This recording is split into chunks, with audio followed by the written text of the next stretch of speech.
Welcome to Infodumpies. My name's Brianne. I'm autistic, I have ADHD, my pronouns are she, her, and if you lick the top of my head, it has the same effect as licking a psychedelic frog. I can verify that. Don't do it, though. Don't do it, though. I will hit you. Hi, I'm Violet. My pronouns are she, her. I have ADHD, and I have invented my own variant of checkers called butt checkers, where you can only play it by picking up the pieces with your butt cheeks. It doesn't sound very sanitary. No, that's not the point. The point is to be a challenge, is really what it is. And Magnus Carlsen, you're next. That sounds challenging. He's really good at butt-based gameplay, though, so from what I've heard. That's what I'm saying. He's going to be the champion of butt checkers, cheek checkers. Of ass-based gameplay. Absolutely. Absolutely. Yeah. So we have another mini dumps. Usually in this order of things, we would have a guest, but as I said in the housekeeping section, if you are, I don't want to say a true fan, if you're a real one and you listen to the housekeeping section, in the previous episode, I asked folks to please check out the show details to find our Infodumpies guest interest form. If you are autistic, or you have ADHD, or you got both of these, and you have a topic that you think would be good for Infodumpies that you'd like to talk about, you can go fill out the guest interest form. We very rarely do guests because talking to human beings who don't live in my house is pretty exhausting for me, so I kind of have to dose that out. So if we don't pick you, it's nothing personal. I just have very limited capacity for having guests, but we're kind of at a place where I'm like, I need some guests. And I think if you're listening to this show, you won't do what a lot of people in some podcast groups I'm in have done and be like, my special interest is helping you scale your business and learn about hybrid publishing and how you can make 6 figures in 9 months. I don't think any of you will do that. The form is lousy with responses like that, y'all. So many. I'm sorry, we're not interested in learning about crystal business synergy or whatever. Yeah, I don't want to do any of that. So yeah, if you are nervous about being on a podcast, I understand, but also it's very chill, and my job is to make my guests sound really good. And if you ever are interested in being a guest, fill that out, and quite literally I will try to make it the chillest experience you could possibly imagine.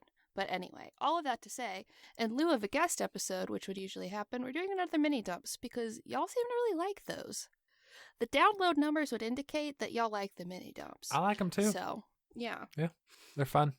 Violet, today you actually have no clue what I'm talking about, and usually I kind of let it slip. So I'm going to have some fun.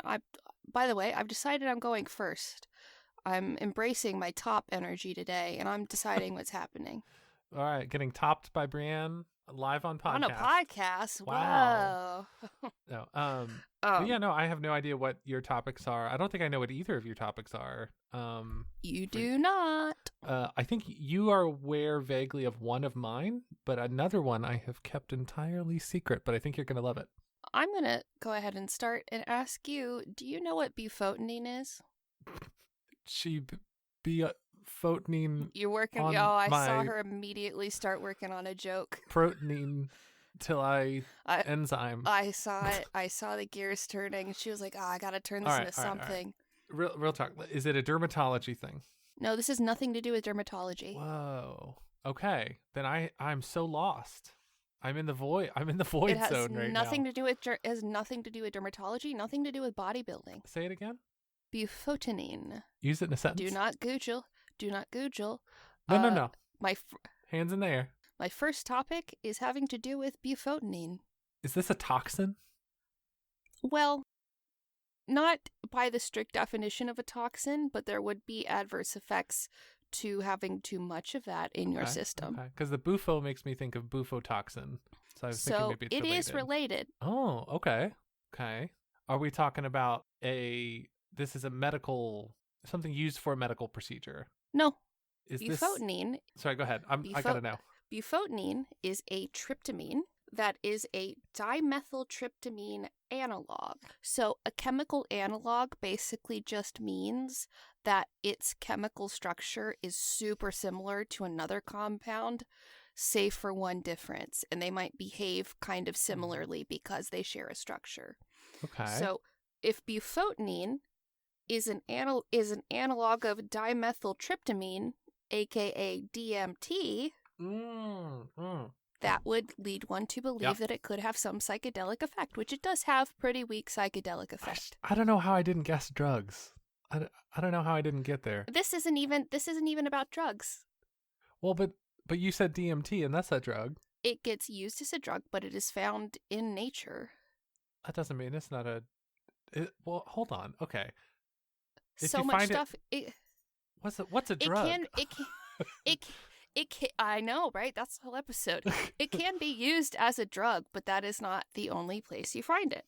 Okay. So, bufotenine is an alkaloid, and it's produced naturally by some species of plants, mushrooms, and toads. And it is also found naturally in the human body in small amounts. Okay. So this is the compound, like you were guessing, where certain toads and plants get their psychedelic effects. So I basically got it. That's what you're saying. What if I told you that I had significantly higher concentrations of bufotenine in my piss than you do? I would be like, are you okay? You good? Perfectly okay. I was born producing more bufotenine in my piss than you. I knew you were built different. I'm built different.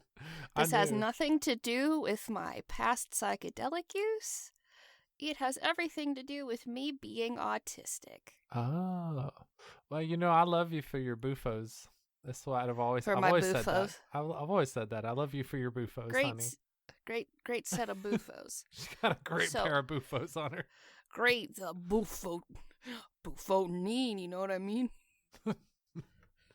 It's nice to see her coming, but it's always great to see her boofing.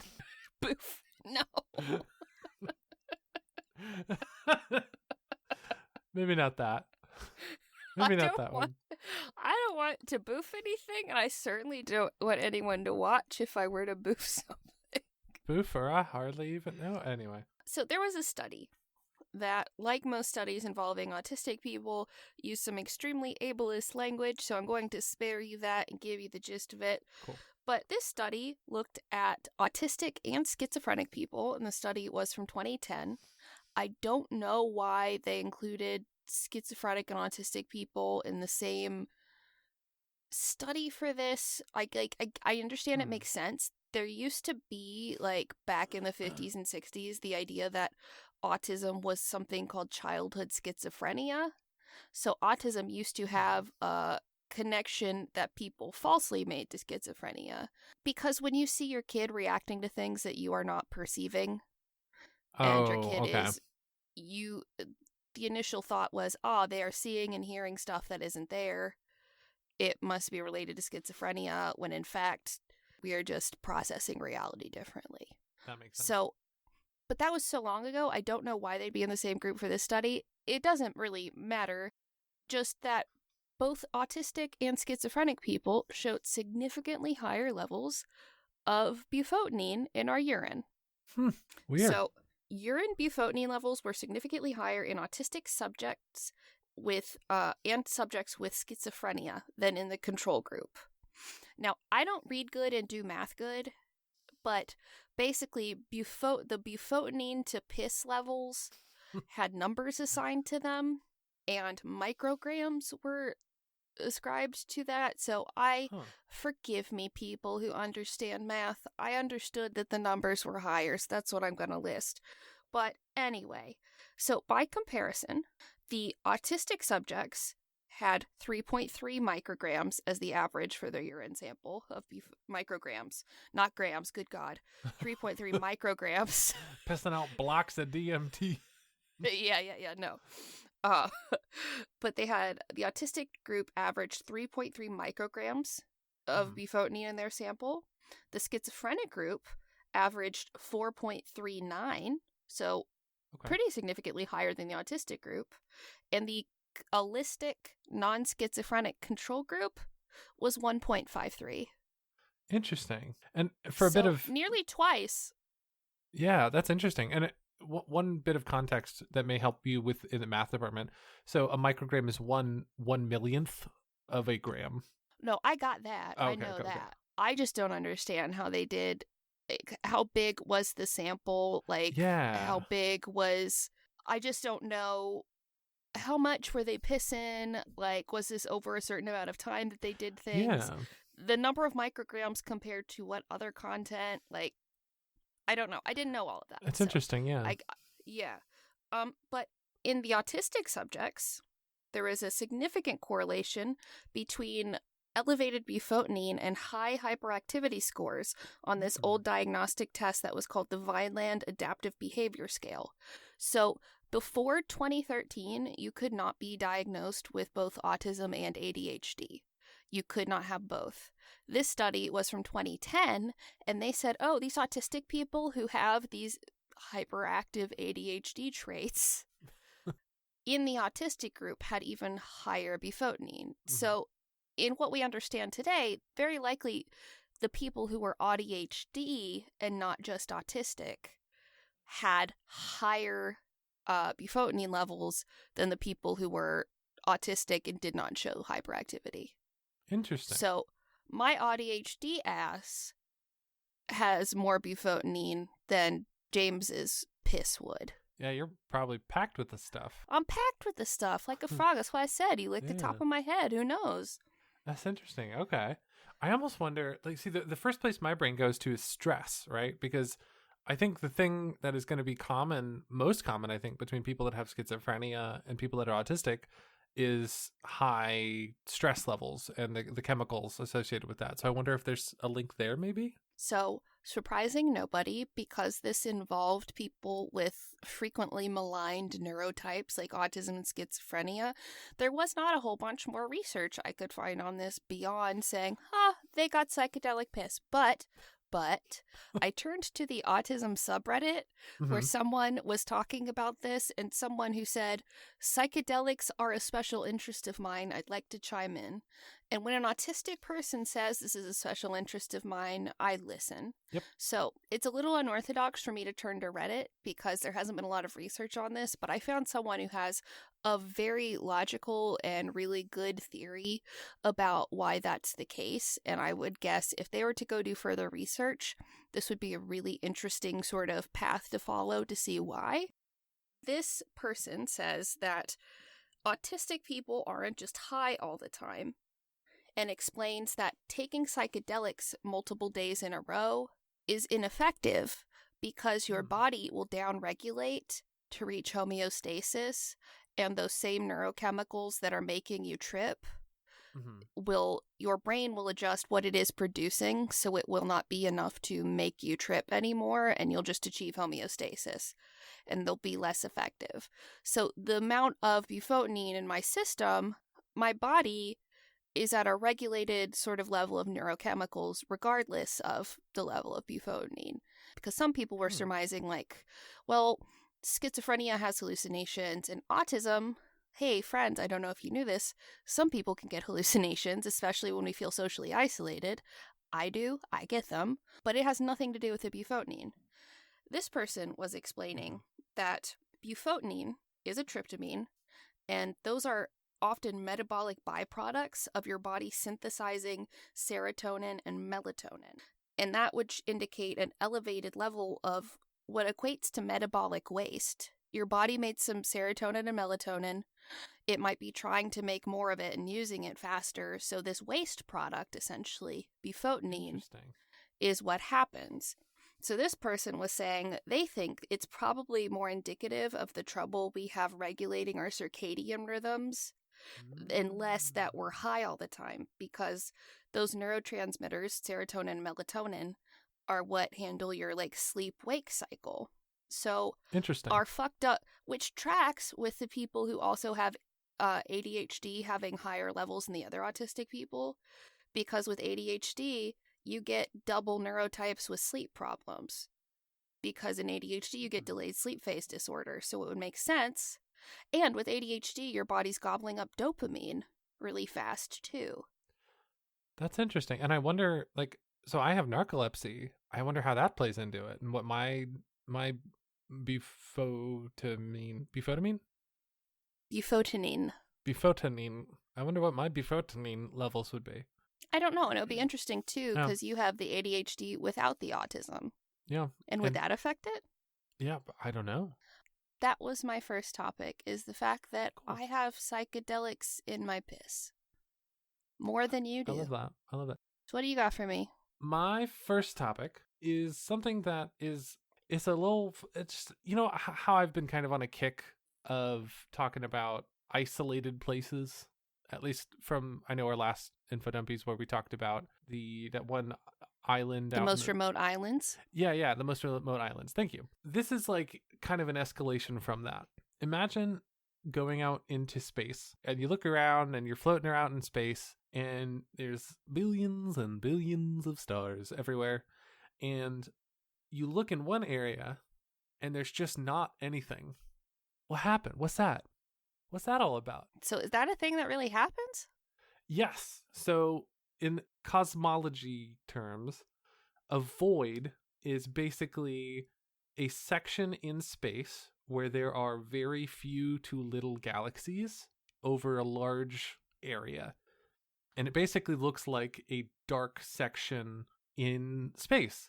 They're often mistaken for something called a dark nebula, which is like a cloud of molecules that is so dense that it obscures the visible wavelengths of light from objects behind it, such as stars or Yeah. I've seen all that kinds thing of stuff. fuck with the Enterprise.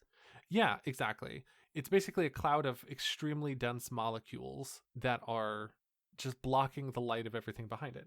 That is not what a happens void whenever is. I fart. That happens whenever you fart, exactly. And that's why whenever you fart, we all go blind in the house. Temporarily, yes. Temporarily, yeah. Can't see anything. But what I'm talking about Smoke today... bomb. Exactly. What I'm talking about today is not just any void. I'm going to talk about the Boötes Void. Yeah, so this is... Woti's okay. I hope Woti's okay with you talking about their void. Well, they better be. So this is B-O with an umlaut, T-E-S. It looks like booties or boots. Booties. Yeah. Booties. That is not how it's pronounced. It is Booties. It is Boötes. Boötes. Show me that Boötes, girl. It is right now, right here. Show me that Boötes, girl. Okay, maybe after the show. So the Boötes Void, it's also called the Great Nothing. It is a spherical region of space found in the vicinity of the constellation of the same name, Boötes, which is a whole other topic. It's one of the oldest constellations that we are aware of as a species. In the entirety of this spherical region, we would expect something of like 2,000 galaxies to be in this space. There's only 60. That is not a lot. It is so few that it is visible. Like, it is the largest visible void in the known universe that we can see. It has a radius of 62 megaparsecs, which is 330 million light years across. Just a few. Just a few. Yeah, it is referred to as a super void. It is so massive. And I just found this super intriguing. One of the things I thought about was like, what would it be like to be there? Could you even see anything? Could you see stars? And like, what causes this, right? Those are the big questions. A classic space void, as we all know, are usually attributed to the baryonic acoustic oscillations of the pre-recombination period, right? Yeah, naturally. As you know. Reverse the polarity, eject the warp core. Uh-huh. Mm-hmm. What that means in slightly more layman terms is, when the Earth done got made, there's a whole bunch of primordial plasma, which contains hydrogen and helium, and those later formed the stars. All of that was oscillating for the first like 300,000 years after the birth of the universe. And after that 300,000 years, it was ionized. And at that point, a sudden event happened called the recombination that turned the plasma into a neutral atom. In other words, the universe cooled down. Hello, I'm neutral atom. Hi, I'm neutral atom. Hello, I'm neutral atom. I don't have strong feelings about anything. But yeah, so basically the result of that is that the universe started cooling down, and it left matter, molecules and things as we know it, distributed in the way we observe today in clusters and voids. just kind of the way it worked out in terms of, it's like a Jackson Pollock of galaxies. He's gonna miss a spot. I bet that's where the aliens are. It's funny you mention that. It's very funny you mention that. Are you familiar with the Kardashev scale? Isn't that the likelihood for if one part of space could harbor life because of the sort of elements of what's in the area that could sustain it? Not quite. You're very close. So the Kardashev scale is a classification system for hypothetical extraterrestrial civilizations that measures a civilization's technological advancement based on how much energy it has at its disposal.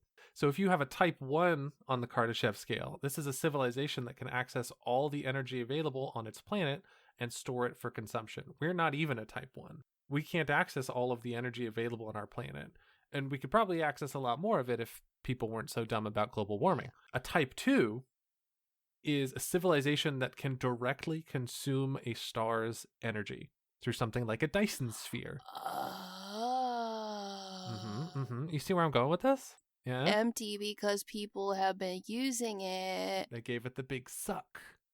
They sucked it all off. They sucked it all off. So there is some people that have proposed that it is a type 2 or possibly even a type 3, which is saying they can't just harness a star, they can harness a galaxy, and they've sucked this whole galaxy up to use it for energy. They sucked it all off. They sucked it all off.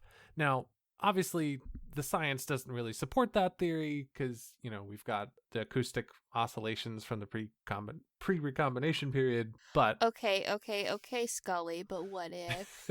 But what if?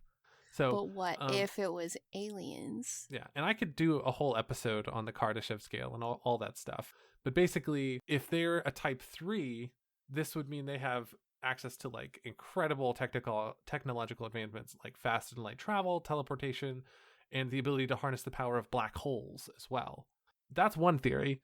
Part of that, it kind of goes hand in hand with the theory of like maybe there's a Dyson sphere situation going on where we can't see what's going on. It looks like a void because the galaxy is being harnessed like a Dyson sphere, which a Dyson sphere is a suggested like possible way that these higher extraterrestrial civilizations might be able to build a vacuum for consumers to use in their homes, is how that works. But they might be able to also build essentially like a spherical shell around a sun to collect its waste energy, like its waste heat that radiates out from a sun, or possibly a galaxy in this case. So that's kind of like a theorized thing. The last part of this that I want to talk about is what if, Q from Star Trek came along and said, "Hello there. I'm going to put you in the middle of the Boötes Void." Just for shits and giggles, right? It's my butthole. It's my butthole. He snaps his fingers. You're in a spacesuit, and because of Q magic, you've got air and all that good stuff, and you're fine. What would you see? Well, there is an astronomer named David Smith who says, who's been asked this exact question, and he said, it's unlikely that you would be able to see anything unless there was a lost non-galactic star within a few dozen thousand light years or closer. Andromeda, the nearest galaxy to us, is 2.5 million light years away from Earth, and we can barely see it with the naked eye on the darkest night. The Boötes Void, with galaxies 10 million light years away, would therefore appear to the naked eye to be completely dark. That is terrifying. Yeah, you would not be able to see anything. There's another astronomer, Greg Aldering. He said the scale of the void is such that if the Milky Way had been in the center of the Boötes Void, we wouldn't have known there were other galaxies until the 1960s. Holy shit. Yeah. That really gives me context. Yeah. Even the advanced telescopes of the first half of the 20th century were still too weak to see galaxies as distant as they would seem from the center of the Boötes Void. It's fucking wild. Yeah, it is. It's like Eldritch in scale. It's wild. Yeah. It is hard to fathom just how much nothing there is. Like I can't even take Earth, right? You could funnel Earths into the Boötes Void like millions per hour and not even make a dent. Like it's unfathomably large. It is like, it's not infinite, but it might as well be. It's crazy. It's beyond our brain's human comprehension. It really essentially is the Yeah. big thing. But yeah. Wow. Thank you for telling me about Boötes Void. Boötes? I Sorry. know. No, it's Boötes. I got it wrong. Boötes. Boötes nuts. Boötes got nuts. you. Anyway, what's your next thing? So I know you know this, but our listeners do not know this. But as a little kid, I had the obsessed with dogs flavor autism special interest. And I really loved learning about different dog breeds and everything about dogs and just facts about dogs in general. Dogs all the time. There was a thing on Animal Planet that was like ABC dog breeds. I was obsessed, and for a while James and I would watch one before bed every night. I love dogs. So sometimes there are a couple things I do. I look up weird dog breeds, and then I look at weird dog crossbreeds for fun. Okay. So sometimes when I get sad, I'm Googling stuff about dogs. As you do. Because I still love dogs. Yeah.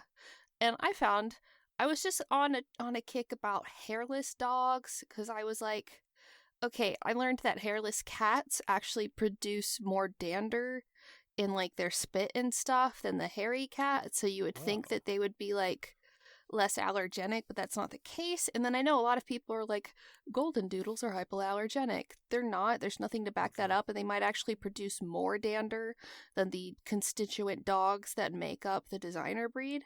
I would bet that. Yeah, so I was just kind of looking up stuff about hairless dogs, and I found like a hairless dog breed I just was not aware of. Oh yeah?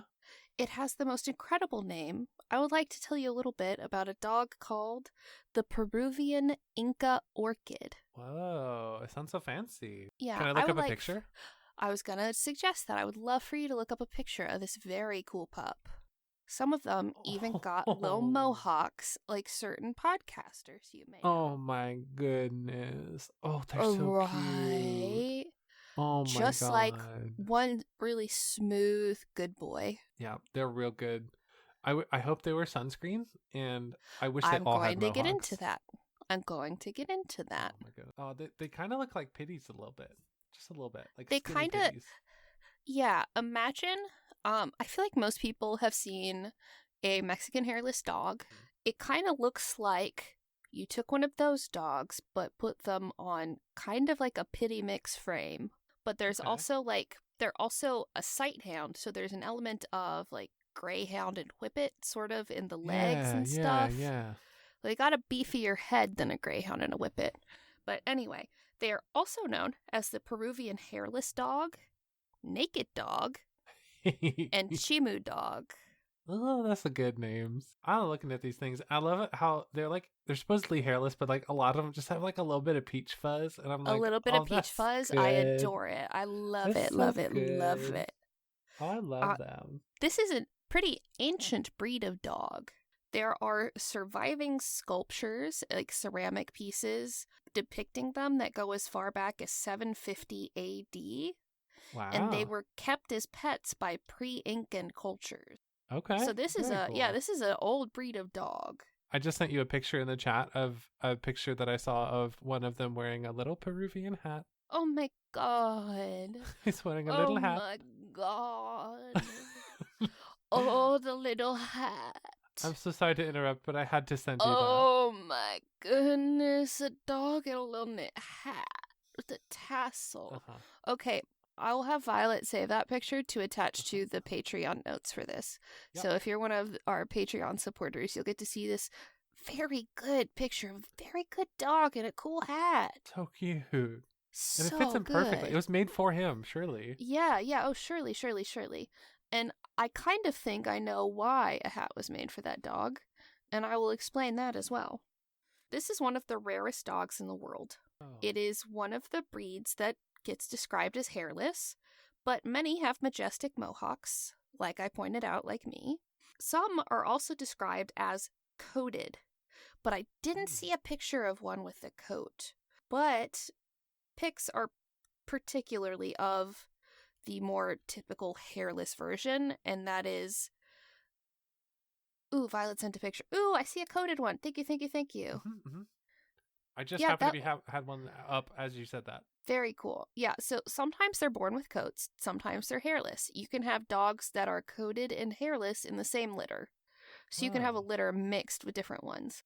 Breeders usually desire the hairless, like completely hairless ones more, but they all look very good. They're all they're all dogs. good. I'm They're not all going to good complain dogs. about a dog, right? Yeah, And like the they look very good with fur. yeah, and like with a little mohawk, absolutely. Yeah. Yes, please. It's a bonus. They're good dogs, Brent. So they're good dogs, Brent. So this is the national dog of Peru. They come in several different colors. Some of them described as like lilac and copper. The Ooh. copper I see, I want to know what the fuck the lilac dog look like, right? Yeah. Yeah, So absolutely. they're sight hounds, like a greyhound or a whippet, and they're very agile. And sight hounds are really good at spotting movement. So dogs' vision in general is not really good at details at a distance a lot, but when something starts moving, they can sense Okay. that. They can get that movement really fast. So if the thing is moving, they can see it a lot better. It's not like the T-Rex from Jurassic Park where it's like stay still and she won't notice you. Obviously, anyone who's interacted with a dog, Yeah. but still. So these are sight hounds. Hairless varieties are almost always missing teeth. Huh. The dental variation is associated with the fact that the hairlessness is congenital and related to doggy alopecia. So most are missing some molars and or premolars because there's something related to having that gene, that it's some double Yeah. gene for hairlessness that they get. Something about that is related to their teeth. So very often they have incomplete Interesting. dentition. So if you are Just like showing me. one of these dogs, yeah, missing your wisdom teeth. So if you are showing one of these dogs, you're not going to get deducted points if this dog is missing teeth. That's just how they come. A very, very mini info dump about me. I was born without all four of my wisdom teeth and one of my adult teeth on my left side of my mouth on the bottom. Missing So this 5 is where teeth. you learn that Violet has secretly been one of these pups the whole time. That's why I only have hair on my head. Woof woof. Oh, if bark bark. Big bark. But yeah, they're very good guard dogs, but they are, and like many like older breeds of dogs, they have a pretty big like predator prey instinct, and they are not recommended for homes with small pets. Yeah, that makes sense. But That they also definitely checks come out. in different sizes. There's like a small, medium, and large variety. The smaller ones are around 10 inches tall. The big Oh, ones about 26 inches tall. dang, that's so much variety. They And got fun size ones. much like me, you need to put sunscreen on them if you take them out on a sunny day because their skin is very delicate and they don't regulate temperature for heat or cold very well. Oh, So if you are in a no. colder climate, they might need something like a delightful hat to keep their little head and ears warm and stuff. So they don't regulate their temperature good like me. And I love that. I don't love that for them because it stinks, but I feel seen as far as dogs. That's it. Sometimes I get stressed and I look up cool stuff about dogs, and I found this very cool hairless dog. I just want to put sunscreen on a hairless dog once. Yeah. That's going to be, I have a very weird bucket list, but I think putting sunscreen on a hairless dog is going to be on that bucket list. Yeah. Oh my God, Violet sent me a picture of one that got a mohawk like me. He's got a mohawk and he's Oh. wearing low jammies. We're little jam Low jams. jams. So good. Oh man, I found a picture of one that's got a mohawk and a little fluffy lion tail and little fuzzy paws. Oh my goodness. So What cool good. coloring. This one has the Right? body is black, but the mohawk and feet and tail go into like a sort of beigey golden color. Very cool. I love it. That's so good. Thank you for that. That You're healed me welcome. after visiting the Boötes Void. Yeah, that'll heal you after the booty void.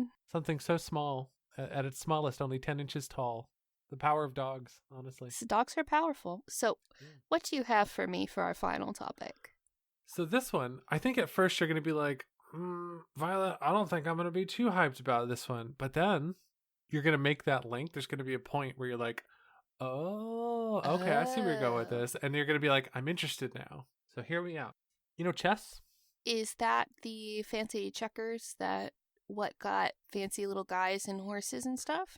Yeah, most of the time. Yeah, I used to sell a set at work that had Batman. Okay. When I worked at the comic book shop. What?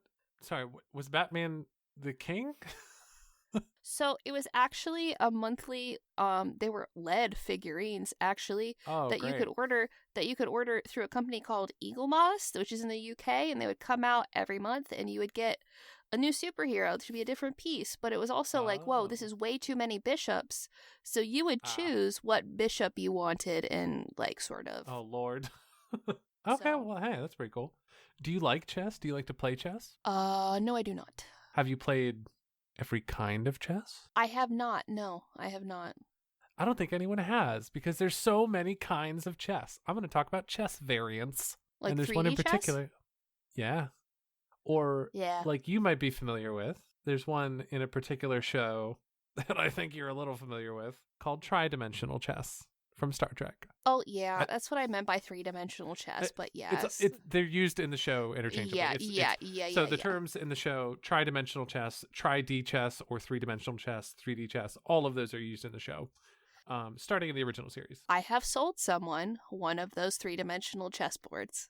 Oh yeah, and they're real and they work, and they're not quite as complicated as they might sound. And I was just having fun looking at it and convincing myself, Brianne, you don't even play regular chess. You don't need this. It's That's a beautiful statement piece. But yes, tell me about it, because I have zero understanding of how one would even play that. Oh, okay, yeah. So before we get into the variants, I want to talk about chess in general, because chess is a game that came originally from an old Indian board game called Chaturanga. Have you heard of Chaturanga at all? I have not. So Chaturanga is an ancient Indian strategy board game.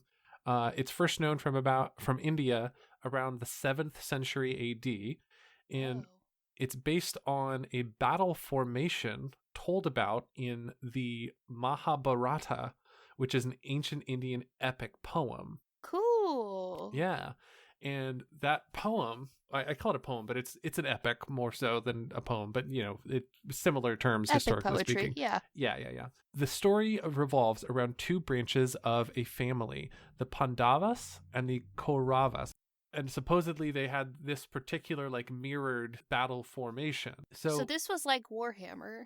Yeah, basically this Chess was like started OG out Warhammer. chess started out being like Warhammer based off of a real thing. Kinda, yeah. Well, because Cool. so Warhammer was based off of Wargaming, which is the predecessor to things like D&D. So that makes so sense. this is like proto Warhammer. Yeah, and So there are other chess things. and Warhammer are related. In a sense, yeah, basically. Yeah.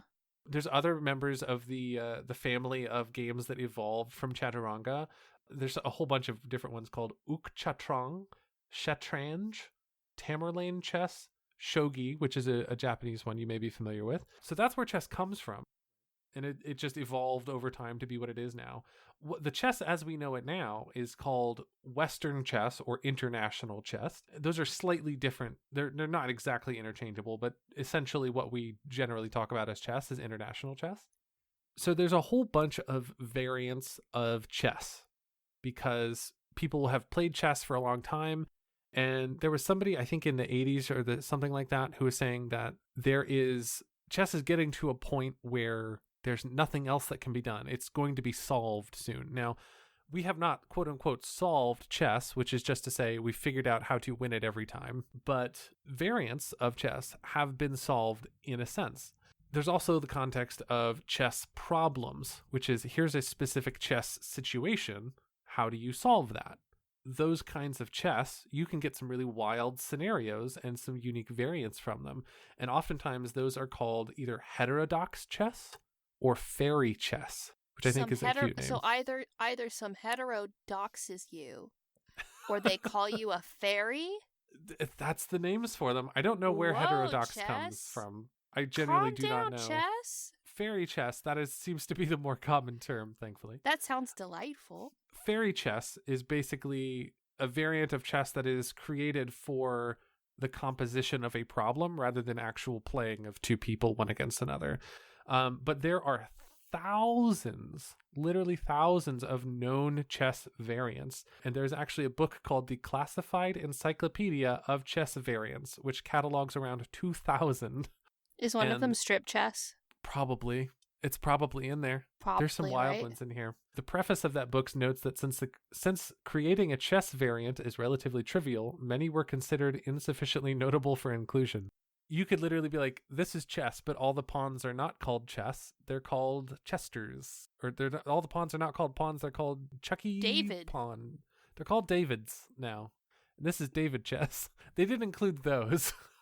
There's only so many variables you can change about chess before it stops being chess. What we're talking about changing, we're talking about different starting positions. There's a chess variant called Fisher Random Chess, also called Chess 960, where basically you take all of the starting pieces. So you've got your row of pawns, and then you've got the bishops, knights, rooks, all of that in the first row on your side. There are 960 different possible combinations of how those can be arranged on that one row. And so you get assigned one at random, and your opponent gets assigned one at random, and then you play. And that's Chess 960. Totally changes how the game works because you have no standard openers anymore. You don't know where your shit's going to be when you start. So I'm going to start one called Chess 69. Yeah. It probably is already a thing. Probably. And have you heard of a little chess person, a very small chess person named Bobby Fischer? Oh, that little dude? Yeah. Fisher Random Chess. He's the one who made it. I kind of figured that one. I don't know a lot about chess. I know I know Searching for Bobby Fischer, and I know Queen's Gambit. Yep, exactly. I mean, that's most of it, really. There's we can have non-standard pieces. Now, when a lot of the time the colloquialism for we're using pieces that are not in a standard chess set, that becomes a type of fairy chess. It is a fairy chess piece if it is not on a traditional chessboard. The most common fairy chess piece that has been included would be something called a chancellor. Excuse me?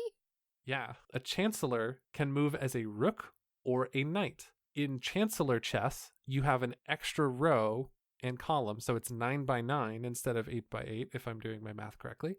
And that extra row to the right of the king has a chancellor that can move in a knight L shape or as a rook vertically and horizontally. And where does your commander go? Under the chessboard until the game is over. Under the chessboard is where your commander goes. Yeah, back in the box.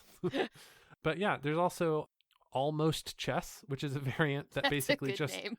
Yeah, it replaces the queens with chancellors. So it's almost chess, but slightly different. Not quite. My favorite chess variant is called Losing Chess. The objective is to lose all of your pieces on purpose. I've been playing that. If anyone asks, every time I play chess, I was like, aren't we playing Losing Chess? And they're like, what? And I was like, sorry, I'm on next level variant chess. You're still playing the old one? Right. You're still playing that? That's so silly. You're playing standard winning chess? You're playing that one? No, take all my pieces. Get out of here. Shut up. Here's a fun one. Kriegspiel. This is chess meets battleship. You don't know where your opponent's pieces are. I, understanding German, almost immediately guessed what that was like. Really? Oh, yeah. What does Kriegspiel mean? Krieg is like the bomb, like in Blitzkrieg, and then Spiel is play. Okay. So Kriegspiel is probably what battleship is called in Germany, I'm guessing. So that sounds fun also. Dice chess, where dice rolls determine which pieces can move on a turn. Dunsany's chess, which is basically a asymmetrical type of chess where you have a regular chess army versus a large army consisting only of pawns. Whoa. Yeah. Infinite chess, which is a digital-only variant where there is no edges to the board. You can go in one direction infinitely. Run away. Run very far away. My technique, getting my queen to make the game clip through a wall. That would be fun. One of these that sounds the most fun to me, I think, like legitimately it's just the most interesting, is Alice chess, which the term Alice coming from Alice in Wonderland, because the way it works is you have two chessboards. One of them starts filled normally, one of them starts blank, and every time you move a piece, it doesn't land on the same board. It goes to the other board. It swaps boards every time you move. Yeah. So you can have pieces in the same spots on the different boards. And so you've got two simultaneous boards going, and every time you move something, you have to consider, well, which universe is this going to be in? So I think that's really cool. Obviously, there's three-dimensional chess. The playboard is in 3 dimensions. We'll get into that a little bit more. There's triangular chess. The playing board is 96 triangular cells. There's quattro chess, which is 4-player chess. And then there is crazy house chess, which is chess where when you capture an opponent's piece, you can then drop it on the board as one of your own. And it has dropped in italics in my notes, and I don't remember why it says dropped. But you can put it in the board as your own, and how keeping track of that, I think, is why they call it Crazy House. But yeah, those are some of the more like well-known variants of chess. The last one that I want to talk about is, of course, Star Trek tridimensional chess. How does that work? Basically, imagine you have a chessboard, and you've got a chessboard above it and below it, and you have and this is just getting in general 3D chess, not even Star Trek tridimensional chess, which is actually it's a variant of 3D chess of its own. 3D chess, right? You've got boards above and below. The way you move you can move normally on the board that you're on. So let's say you've got a knight in the middle of the board. You can move in an L shape. You can move in an L shape on your board, but if you move up a board, you remove 1 from the distance that you move. So you move 3 spaces forward. If you go 2 boards up, you take 2 away from the distance that you move. Interesting. Yeah. And so that's how 3D chess works on a basic level. So tridimensional chess in Star Trek is one that you can start to see in the original series, and it was updated in a number of ways throughout the different movies and spin-off series that Star Trek has had.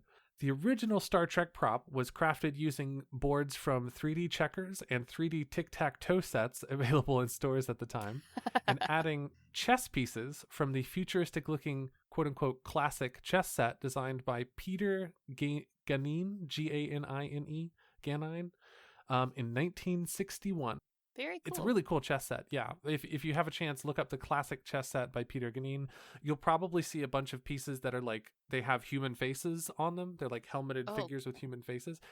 Those kind of freak me out. Yeah. These are different. Yeah. These are different. These are the classic looking chess pieces, but they're very like swoopy and artistic. The design of the original one retained the original 64 squares of a traditional chessboard, but it distributed them into separate platforms in a hierarchy of spatial levels, suggesting to audiences how chess adapted to a future predominated by space travel. The rules for the game were never invented along with the series, like they weren't published alongside the show or anything like that. And sometimes the boards in the episodes are not even aligned consistently from one scene to the next within a single episode. I have no doubt. I was just seeing a thing where someone pointed out that there's an episode of Deep Space Nine where they're talking about an alien fruit, and it is not an alien fruit. It is, in fact, a halved bell pepper filled with guacamole.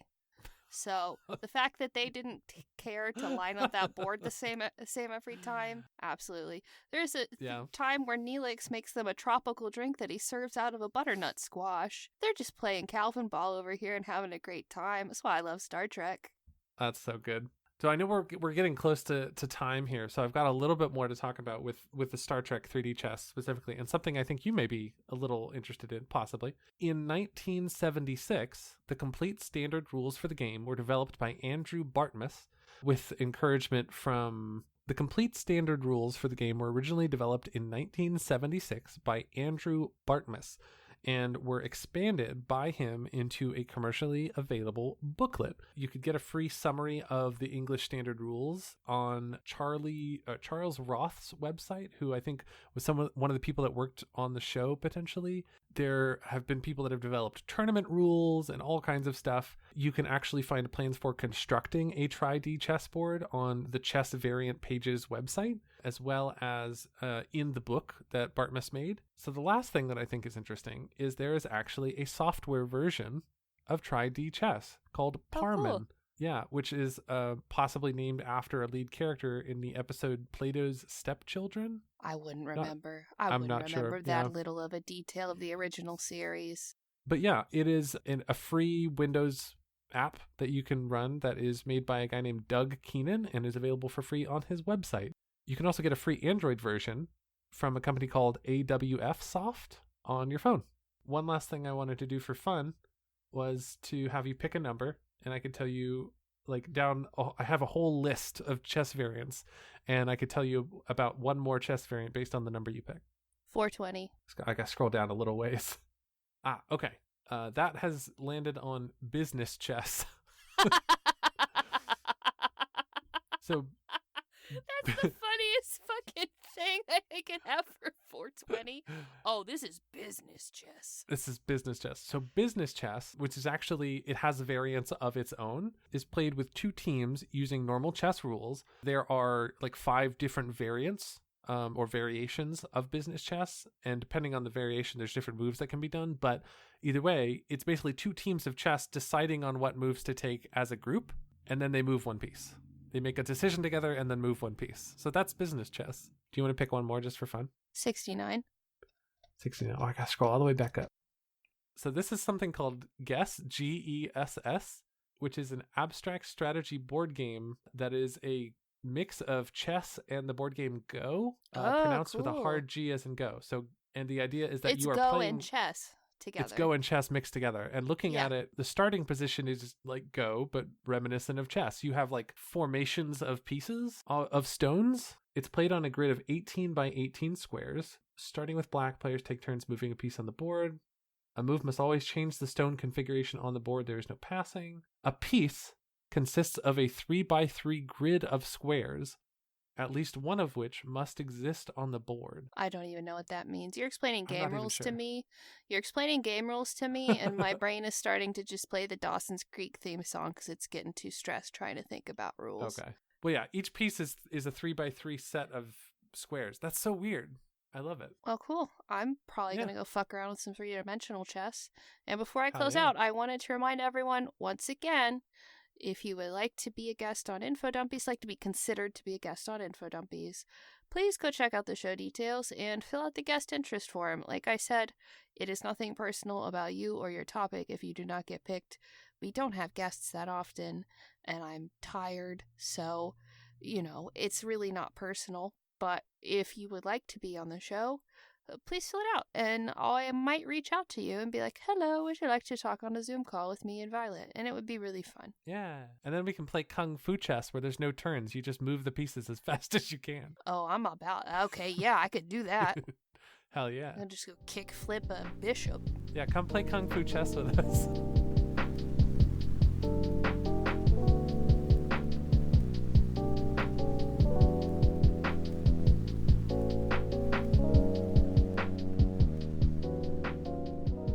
Friends, before I kick off the housekeeping section, I wanted to give a big thanks to our friends on Patreon at the shoutout levels, like Steve Hernacki, Carl Brooks, Natasha Neves, Lace Ann, Lucy, Helen Clifford, B. Trossler, Kelly Brennan, Sewing Seraph, Rachel Rachelson, and Randy Lovings. And you know the usual, if you want to help us out, please, please, please tell people about the show and what you like about the show and suggest they watch it. Watch it? What am I talking about? It's not on TV. Suggest they listen to it. We don't pay for ads and we don't take paid ads, so word of mouth is how all of our podcasts grow here at Misnomer. So if you want to help us out and be a part of helping us grow, post about it on social media, tell your friends, tell your mom if your mom's chill, I guess. If you want to help us in other ways, you can leave a rating or review. That lets the algorithm show us to more people and lets people know what they're getting into as far as the show and why they might like it. And another way you can help us is to subscribe on your podcatcher of choice. This, again, makes us look a little more favorable in the eyes of the algorithms. Those are all really simple ways you can help us out, and if you are in a place to help us out financially, you can go to the show details to see the notes to our Patreon page.